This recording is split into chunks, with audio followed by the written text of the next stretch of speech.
Richard Robertson joins me now, Research and Advocacy Director with Brith. Good morning to you. Thank you so much for being with us.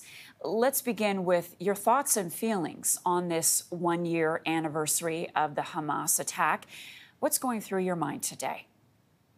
Well, this is a day of immense sorrow and immense grief for the Jewish population across Canada. October 7th represents the worst attack against the Jewish people since the Holocaust.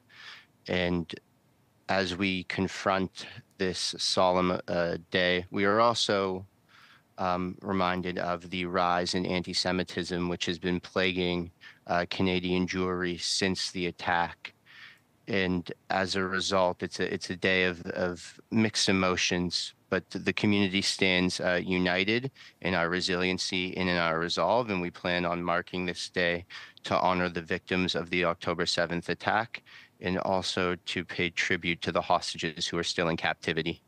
How has the Jewish community been affected here in Canada since October 7th of last year?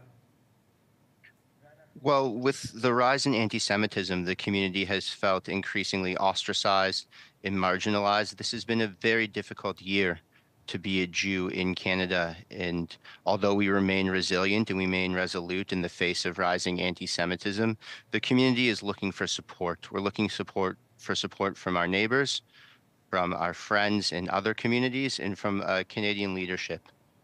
Do you feel that there has been enough support from the leadership in this country? Well, the support that we have received has been fantastic, but more needs to be done. We must stop the rise in anti-Semitism. There can't be enough done until the numbers begin to go down. No community should be facing the amount of hate and incitement that the Jewish community across Canada has been facing on a daily basis. There are no peace talks on anyone's schedule, no ceasefire in sight.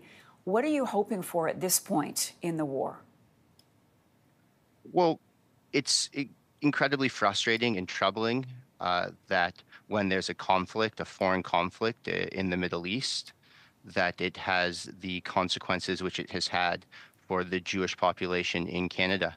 When there's unrest in Israel, Canadian Jews bear the brunt of it. So regardless of whether or not there's peace talks or regardless of whether or not there's an ongoing conflict, the rise in anti-Semitism here in Canada must be confronted and cannot be tolerated. Richard Robertson, thank you so much for your time with us today. My pleasure. Thank you very much for having me.